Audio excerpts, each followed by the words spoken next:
8절 말씀입니다. 왜 갑자기 갈라디아서냐? 다니엘서는 새벽에 쭉 진행하고요.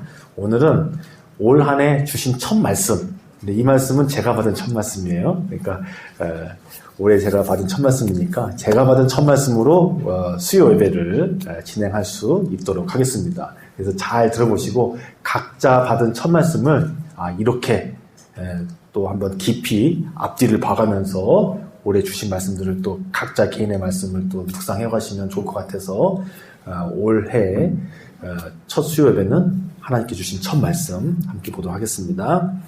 6장 8절 말씀인데요. 앞뒤를 읽어보면 좋겠죠. 제가 받은 말씀은 이제 8절 말씀 카드를 뽑았는데 이제 그것만 보면 안 되겠죠. 앞뒤를 보는 것이 더 좋을 것 같습니다. 우리 7절부터 10절까지 말씀 함께 읽어보도록 하겠습니다. 시작. 스스로 속이지 말라. 하나님은 업신여김을 받지 아니하시나니 사람이 무엇으로 심든지 그대로 거두리라. 자기의 육체를 위하여 심는 자는 육체로부터 썩어질 것을 거두고 성령을 위하여 심는 자는 성령으로부터 영생을 거두리라. 우리가 선을 행하되 낙심하지 말지니 포기하지 아니하면 때가 이름에 거두리라. 그러므로 우리는 기회 있는 대로 모든 이에게 착한 일을 하되 더욱 믿음의 가정들에게 할지니라. 아멘. 자, 올 한 해 이제 매해 우리가 교회 공동체에게 주시는 첫 말씀도 받고 또 각자에게 주시는 또 첫 말씀을 받잖아요. 근데 그 첫 말씀을 우리가 받을 때 이렇게 딱 뽑고 나면 아마 다 비슷할 것 같은데 이 말씀을 보면서 여러 가지 생각이 들죠. 하나님께서 올해 첫 말씀으로 이 말씀을 왜 주셨을까? 또 그럼 이 말씀이 무슨 뜻일까? 이게 우리가 이제 그렇게 생각하기 마련이잖아요. 근데 이제 그 말씀을 카드에 있는 그 말씀만 국한해서 사실 보는 것이 아니고 앞뒤 부분 혹은 전체 맥락에서 봤을 때 더 1차적인 본질적인 그 말씀이 의미하는 것을 우리가 알 수가 있겠죠. 그것만 봤을 때하고 앞뒤를 다 봤을 때하고 사뭇 그 어떤 말씀의 내용이 달라지는 경우가 꽤나 있습니다. 그렇기 때문에 우리가 받은 말씀을 성경을 통하여서 전체적으로 그 말씀이 어떤 말씀인가, 또 나에게 이 말씀을 하나님께서 왜 주셨는가, 그래서 살펴보는 것이 좋을 것 같습니다. 자, 말씀을 어떻게 봐야 되냐면, 예를 들면 제가 이제 몇 년 전에 받은 말씀도 그래요. 제가 몇 년 전에 갈라디아서 3장 말씀을 받은 적이 있어요. 그 말씀이 어떤 말씀이냐면 우리가 이제 너무 잘 아는 말씀인데 3장 20절 말씀을 제가 새해 첫날 첫 말씀으로 받은 적이 있거든요. 말씀이 이래요. 볼지어다 내가 문 밖에 서서 두드르니 누구든지 내 음성을 듣고 문을 열면 내가 그에게로 들어가 그와 더불어 먹고 그는 나와 더불어 먹으리라. 이기는 그에게는 내가 내 보좌에 함께 앉게 하여 주기를 내가 이기고 아버지 보좌에 함께 앉은 것과 같이 하리라. 자, 이 말씀을 첫 말씀으로 받은 해가 있었는데, 자, 이 말씀도 그렇습니다. 이 말씀도 언뜻 보면 뭐 좋게만 보면 올 한 해 하나님께서 나와 함께 더불어 먹고 마시고 함께 해주신대. 예수님께서 이겼던 것처럼 내가 만약에 승리하는 자가 되면 예수님께서 나에게 그러한 복과 은혜를 내어주신대. 이렇게 보면 상당히 긍정적이죠. 물론 그 뜻도 있습니다만 이 말씀의 앞뒤 문맥을 보면 상당히 신중하게 봐야 돼요. 무엇을 이야기하고 있었냐면 내가 문 밖에 서서 두드리고 있다. 그럼 이 말씀은 뭐예요? 예수님이 지금 문 밖에 계시다는 거 아니에요. 내가 예수님을 문 밖에 세워놓고 있는 것일 수도 있다. 그런 의미가 되는 거잖아요. 그리고 올 한 해 하나님께서 무슨 말씀하신 거냐면 문을 열고 나를 너에게로 초청해야 된다. 그런 말씀을 주시는 거잖아요. 그래서 그분의 음성을 듣고 밖에서 두드리는 음성을 듣고 문을 열면 내가 너에게로 들어가 너와 더불어 먹고 함께 할 거다. 이 성경을 제가 그래서 연구를 해보니까 그 당시에 부한 자들이 가난한 자들과 차등을 두어서 회원들만 함께 모여가지고 디너 파티하고 같이 먹고 그런 문화가 있었다는 거예요. 그러니까 그런 사람들이 거기에 참여하지 못하는 거죠. 근데 마치 예수님이 그런 것처럼 그 모임에 들지 못하고 내 마음에 들어오지 못하고 밖에 서 있는 것 같은. 근데 왜 그런 일이 일어났느냐? 앞에 가보면 분명해져요. 스스로 나는 부하다. 나는 괜찮다. 나는 평안하다. 그러고 있지만 주님 보시기에는 너는 부유하지 않다. 너는 풍요롭지 않다. 오히려 눈멀었고 헐벗었고 가난하다. 심지어는 뜨겁지도 않고 미지근하지도 않아가지고 내가 너를 토하여 버릴 정도다. 이런 말씀들이 앞에 있단 말이에요. 네. 그런 말씀들을 기도하면서 또 읽어가면서 또 마음에 받아들이고 또 하나님 앞에 또 한 해 동안 계속해서 잊지 아니하고 하나님께서 이 말씀을 나에게 왜 주셨는지 또 하나님께서 이 말씀을 나에게 선하게 하나님의 본래의 그 아름다운 뜻대로 이루어지기를 늘 깨워서 붙들어야겠죠. 그러니까 그 한 해는 물론 그 말씀만 있는 것이 아니라 하나님께서 다양한 말씀을 통해서 때때로 인도하시지만 그 첫 말씀을 늘 마음의 밑바탕에 꼭 두고 내가 스스로 부유하다고 여기지 말고 하나님의 것으로가 아니라 다른 무엇으로 내가 마음이 높아져 있거나 부유했거나 그래서 스스로 착각하는 거죠. 마치 주님이 내 안에 있는 것 마냥 사실 안 계시는데 밖에다 세워놓고 내가 혼자 뭔가 좋아서 나 혼자 만족해가지고 나는 끄떡없어, 나는 부유해, 나는 괜찮아. 근데 주님 보시기에는 밖에서 보실 때는 눈멀었고 가난하고 정작 하나님께로부터 영적이고 참된 것을 구하지 않는 그런 모습일 수 있다는 말씀이에요. 이게 제가 몇 년 전에 받은 말씀이에요. 이 말씀처럼 그 구절만 언뜻 보면 마음으로 활짝 열면 주님께서 너에게 들어가서 먹고 마시고 더불어 살 것이고 너가 만약에 믿음으로 승리하면 예수님께서 얻으신 승리를 주실 거다. 이렇게만 볼 수 있는데 물론 그것이 결론이긴 하죠. 만약에 열심을 내서 회개한다면 주님께서 다시금 그런 승리를 주실 거다. 그 약속이 최종 결론이죠. 우리 주님은 선하시니까 그게 방향이지만 우리가 받은 말씀을 이렇게 앞뒤를 살펴가 보면서 묵상하고 또 하나님 앞에 그것을 인정하고 받아들여야 돼요. 인정하고 받아들여야 돼요. 하나님께서 나에게 왜 이런 말씀을 주셨을까? 또 한편으로는 또 너무 이쪽으로만 또 너무 이쪽으로만 또 내가 가난했구나. 내가 또 헐벗었구나. 내 실체가 사실은 그거였구나. 하나님 왜 이 말씀을 주셨을까? 나를 또 그렇게만 보신다는 건가? 또 너무 그쪽으로만 갈 것도 아니고요. 그러니까 하나님 주신 말씀을 있는 그대로 하나님 말씀 다 귀하고 하나님 말씀은 그 자체로 우리에게 생명을 주시는 거기 때문에 우리가 그 말씀을 있는 그대로 먼저 보는 것이 중요합니다. 보는 것이 중요해요. 네. 그래서 우리가 하나님 말씀을 충실하게 풍성하게 먼저 보는 것이 1차적이라는 거예요. 그래서 오늘 이제 갈라디아서 6장에 나와 있는 말씀도 마찬가지입니다. 거기만 보면 안 되고 앞뒤를 풍성하게 봐야 되는데 자, 말씀은 이렇죠. 스스로 속이지 말라. 하나님은 업신여김을 받지 아니하신다. 그러니까 스스로 속인다는 건 뭐냐면 이런 거예요. 분별하지 않고 자기 스스로 좋게만 여기는 걸 말하는 거예요. 좋게만 여기는 거를. 그러니까 실상은 성령을 쫓아 살지 아니하고 내 생각대로, 내 뜻대로, 내 감정대로 살고 있는데 스스로 속이고 있다는 거예요. 하나님 안에서 잘 살고 있다. 하나님 안에서 인도함 받고 있다. 뭐 이런 식으로요. 그러나 하나님은 업신여김을 받지 않으시는 분이다. 여기서 조롱받지 않는다는 거예요. 그렇기 때문에 사람이 무엇으로 심든지 그대로 거둘 것이다. 우리 속담에 콩 심는데 콩 나고 팥 심는데 팥 난다고 그러잖아요. 너무나 당연한 거잖아요. 우리의 영적인 것도 그렇고 삶도 마찬가지입니다. 우리 그리스도인도 마찬가지예요. 심는 대로 거두는 겁니다. 우리가 성령을 쫓아 살면 성령의 열매를 당연히 거두게 되는 거고요.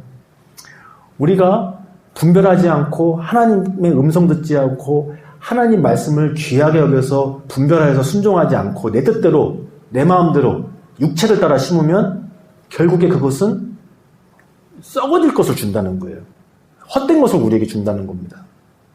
그래서 무엇이든지 그 심는 바대로 거둔다라는 성경의 분명한 말씀을 우리가 꼭 기억하고 올 한 해 저에게 1차적으로 하는 말씀이죠. 저에게 주신 말씀이니까 늘 삼가 깨어서 과연 정말 예수님께서 주신 마음인가, 성령님께서 인도하시는 것인가, 그거를 분별하고 하나님 앞에 기도하면서 순종하고 나아가라고 주님께서 주신 말씀이죠.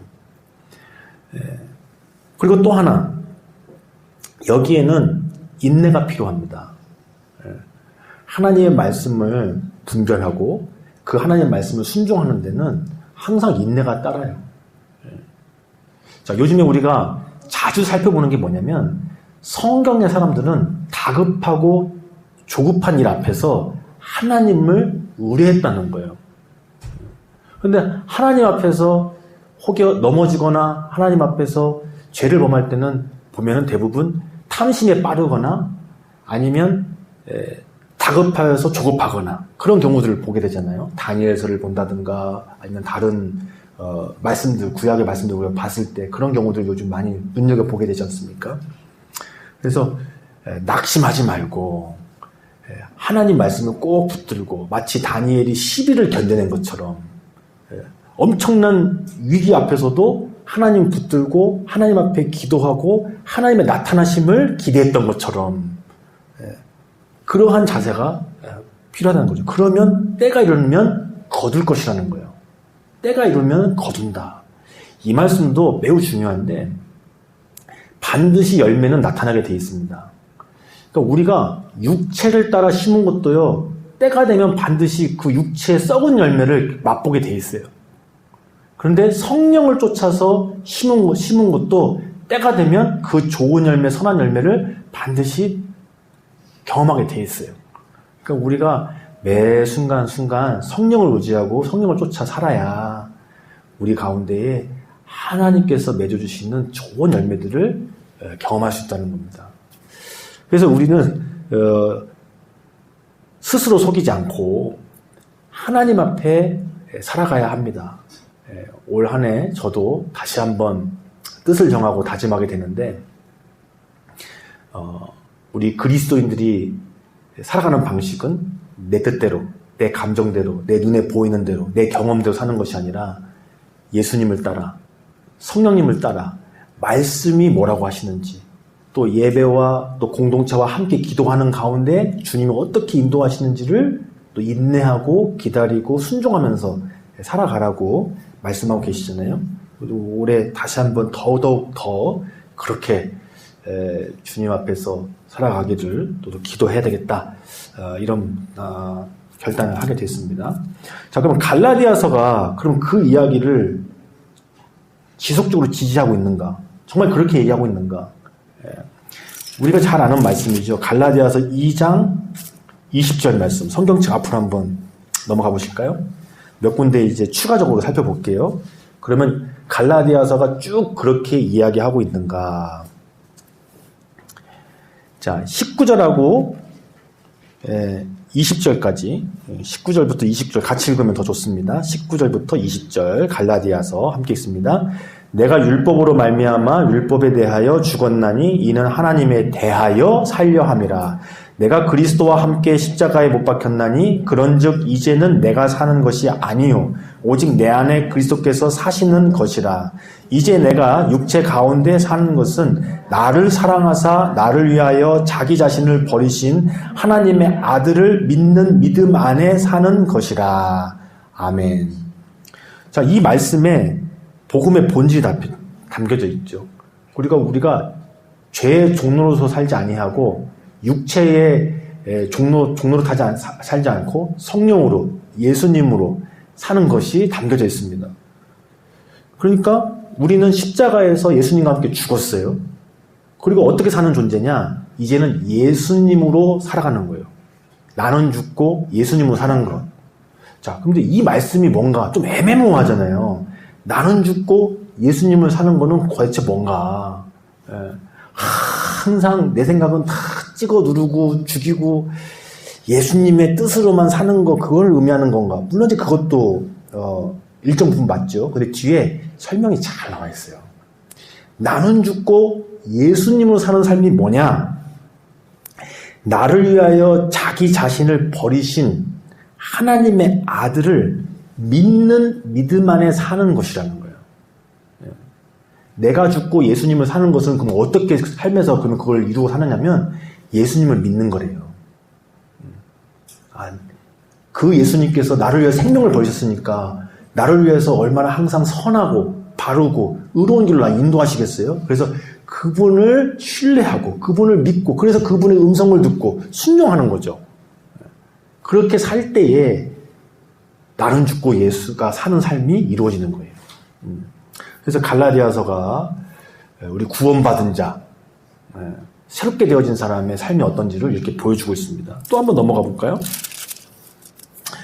3장 26절, 27절 한번 읽어보겠습니다. 26절, 27절 함께 있습니다. 너희가 다 믿음으로 말미암아 그리스도 예수 안에서 하나님의 아들이 되었으니 누구든지 그리스도와 합하기 위하여 세례를 받은 자는 그리스도로 옷 입었느니라. 아멘. 자, 예수님께서 우리를 위하여 생명 버리신 이유는 우리가 하나님의 자녀로 살게 하기 위함이라는 거예요. 성령을 보내신 이유도 우리가 하나님의 자녀로, 백성으로, 하나님의 뜻대로 살도록 하기 위하여 성령을 보내주셨다는 거예요. 그렇기 때문에 우리는 그리스도로 옷 입은 자, 그리스도로 사는 자, 그런 자라고 말씀하고 계십니다. 또 건너뛰어서 4장 5절에서 7절 말씀입니다. 시작. 율법 아래에 있는 자들을 속량하시고 우리로 아들의 명분을 얻게 하려 하심이라. 너희가 아들임으로 하나님이 그 아들의 영을 우리 마음 가운데에 보내사 아빠 아버지라 부르게 하셨느니라. 그러므로 내가 이후로는 종이 아니요 아들이니 아들이면 하나님으로 말미암아 유업을 받을 자니라. 아멘. 자, 우리들을 그러니까 율법으로 살던 우리들을 여기서 율법을 한다는 얘기는 뭐냐면 하나님 없이 내 힘으로 살았다는 걸 말하는 겁니다. 크게 보면요. 그렇던 우리를 속량하셔서 아들의 피값, 생명값을 주시고 우리를 사셨어요. 속량하신 이유는 아들의 명분을 얻게 하시려고 한다. 우리가 하나님의 자녀로 살도록 생명 내어주셨다는 거예요. 피값으로 우리를 구속해 주셨다는 거예요. 목적이 뭐냐면 더 이상 종으로 살지 않기 위해서 세상의 종로로 타고 살지 않고 하나님의 아들답게 살도록 하기 위하여 예수님이 생명 내어주셨다는 겁니다. 그래서 우리는 그 예수님으로 인하여 우리 안에 오신 성령님으로 인하여 아버지를 하나님 아버지를 아빠 아버지라고. 참고로 여기서 아빠 아버지라고 할 때 아빠는 우리가 생각하는 아빠 그 아빠가 아니에요. 경외하고 순종해야 할 아버지를 의미하는 거지 영어로 데디 그런 의미에서의 아빠 아버지가 아닙니다. 십자가에서도 예수님께서 아바 아버지여 내 영혼을 맡깁니다 했을 때 그 아바랑 비슷한 거예요. 거기서 말하는 게 아빠 그 아빠가 아닙니다. 이 구약 시대 혹은 성경에서 말하는 그 아빠는 요즘 현대에서 말하는 그 딸바보 아빠가 절대 아닙니다. 모든 가정의 책임을 지고 절대적인 어떤 가정의 권위를 가지고 그렇게 사랑으로 또 능력으로 이끌어 가시는 그런 아빠를 이야기하는 거예요. 그래서 그 성령께서 우리한테 오셔서 그 하나님을 이제 무서운 하나님이 아니라 나의 아버지로 여기면서 살도록 부르셨다. 그러니까 어떻게 살아야겠어요? 예전처럼 육체에다가 신고 사는 게 아니라 또 육체의 소욕을 따라 사는 것이 아니라 나를 위하여 생명 버리신 주님께서 성령을 오셨는데 그분을 믿고 따르고 순종하고 하나님을 나의 아버지로 부르면서 살아가는 삶을 살아야 되겠죠. 그걸 위하여 우리를 부르셨다는 거예요. 자, 또 하나 더 읽어볼까요? 5장 1절 하나 더 읽어봅시다. 5장 1절 그리스도께서 우리를 자유롭게 하려고 자유를 주셨으니 그러므로 굳건하게 서서 다시는 종의 멍에를 매지 말라. 그렇죠? 우리에게 예수님의 생명을 주셨는데 다시 도로 세상의 종로 타지 말라는 거예요. 마지막으로 우리 16절에서 18절 말씀 읽도록 하겠습니다. 함께 읽습니다. 내가 이르노니 너희는 성령을 따라 행하라. 그리하면 육체의 욕심을 이루지 아니하리라. 육체의 소욕은 성령을 거스르고 성령은 육체를 거스르나니 이 둘이 서로 대적하므로 너희가 원하는 것을 하지 못하게 하려 함이라. 너희가 만일 성령의 인도하시는 바가 되면 율법 아래에 있지 아니하리라. 아멘. 자, 우리 그리스도인들이 이 세상을 살아가는 방법, 성령을 쫓아 사는 거예요. 주님과 함께 즐겁게 동행하면 죄의 유혹에서 자유로울 수가 있다는 거죠. 근데 우리가 어떤 면에서 물론 죄와 힘겹게 싸울 때도 참 많죠. 근데 그것 자체가 사실은 어떤 면에서는 성령으로 충만하지 않고 성령의 인도하심 속에서 살고 있지 않다는 방증이기도 해요. 그러니까 우리가 어떤 죄의 유혹, 일상의 여러 가지 참 그런 미혹들이 있잖아요. 근데 거기서 자유로워지는 방법은 뭐냐면 그것들을 여전히 바라보고 있으면서 그것과 싸우는 게 아니라 나 이러면 안 되는데 나 이거 이렇게 되면 안 되는데 그게 아니고 주님과 함께 동행하는 데 집중하는 거예요. 주님이 내게 주시는 말씀, 주님이 내게 주시는 비전, 주님이 내게 주시는 그 좋은 것들, 선한 것들을 바라보면서 성령으로 인도함 받고 있으면 자연스럽게 그런 육체의 소욕, 미혹들을 거절할 수 있고 그것이 나와 상관없게 되는 거예요. 그러니까 우리가 해야 할 일은 성령을 쫓아 사는 데 집중하는 거예요. 그러니까 에베소서에서 뭐라고 하느냐? 너희들 예전에 거짓말하고 살았지 않느냐? 이제는 착한 말을 하고 축복하는 말을 해라. 그러면 거짓말 안 하게 된다는 거야. 내가 거짓말 하면 안 되는데 내가 또 거짓말했네.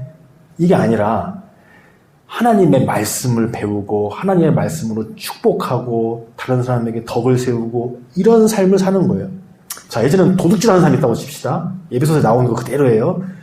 예전에 도둑질하는 사람이 있는데 이제는 내가 도둑질하면 안 되는데 또 왜 이렇게 도벽이 자꾸 올라오나 그러는 게 아니라 이제는 열심히 벌어서 착한 일을 하는 거예요. 하나님의 일을 위하여서 돈을 사용하는 거예요. 거기에서 오는 기쁨, 참 기쁨이 가득하면 도둑질하려는 마음이 안 생기는 거죠. 이게 성령을 쫓아 사는 삶이에요. 성령을 쫓아 살면 주님이 인도하시는 것에 집중하면 성령으로 심으면 성령이 주시는 열매를 결국에는 얻게 되고 그 기쁨을 살아간다는 거죠. 자, 올 한 해 저에게도 다시금 주님께서 주신 말씀, 육체를 위하여, 자기를 육체를 위하여 심는 삶을 살지 말고 성령을 위하여 심는 삶을 삶으로 영생을 열매 맺게는, 영생을 거두는 삶을 살라고 저에게도 도전을 주셨습니다. 올 한 해 저도 이 말씀을 꼭 때때로 잊지 않고 마음에 더 새기고 풍성하게 또 더 점점 또 묵상하고 그러면서 오늘 살려고 결단하였는데, 올 한 해는 제가 받은 말씀을 먼저 나눠야겠다 이 마음이 주시더라고요. 그래서 이렇게 나눴습니다. 그래서 이런 식으로 각자에게 주신 말씀들을 이렇게 앞뒤를 봐가면서 또 그 말씀이 기록된 그 성경들을 또 함께 또 관심 있게 더 풍성하게 읽어 가실 때에 성령께서 더 뚜렷하게 말씀하실 거예요. 우리에게 어떤 계획이 있는지, 뜻이 있는지, 올 한 해 무엇을 더 중점적으로 꼭 붙들고 살아야 될지를 우리에게 더 선명하게, 풍성하게 가르쳐 주실 것입니다. 함께 기도하시겠습니다. 살아계셔서 우리에게 말씀하시는 하나님 감사합니다. 우리를 너무나 사랑하셔서 우리와 함께 하시고 우리의 곁을 떠나지 아니하시는 주님을 찬양합니다. 올 한 해도 어김없이 우리가 붙들고 또 잊지 말아야 할 생명의 말씀 주셨으니 우리가 그것을 귀하게 여기고 더 깊이 풍성하게 묵상하고 삶의 여러 가지 환경 속에서 잊지 아니하고 첫 번째 기준을 삼아 주 앞에 살기를 원합니다. 주님, 성경의 말씀이 그 심는 바대로 거둔다고 말씀하셨으니 삼가 주의하여 육체로 심지 아니하고 성령을 따라 살기를 원합니다. 그래서 나로 하여금 하나님의 아들답게 살기 위하여 생명 버리셨으니 주님을 믿고 주님의 뜻대로 사는 인생 되게 하여 주옵소서. 늘 깨어서 나의 생각을 기울이지 아니하고 나의 감정에 속지 아니하고 성령이 주시는 대로 성령이 이끄시는 대로 사는 한 해가 되게 하여 주옵소서. 때가 되면 주님께서 거두게 하실 것을 믿사오며 주님과 신실한 동행하기를 원합니다. 또 함께 기도합니다. 육체에 어려움이 있는 사람들, 마음에 어려움이 있는 사람들, 또 새해의 소망과 기대가 가득한 사람들에게 주님께서 복과 은혜를 내려 주옵소서. 감사하며 예수님의 이름으로 기도드리옵나이다. 아멘.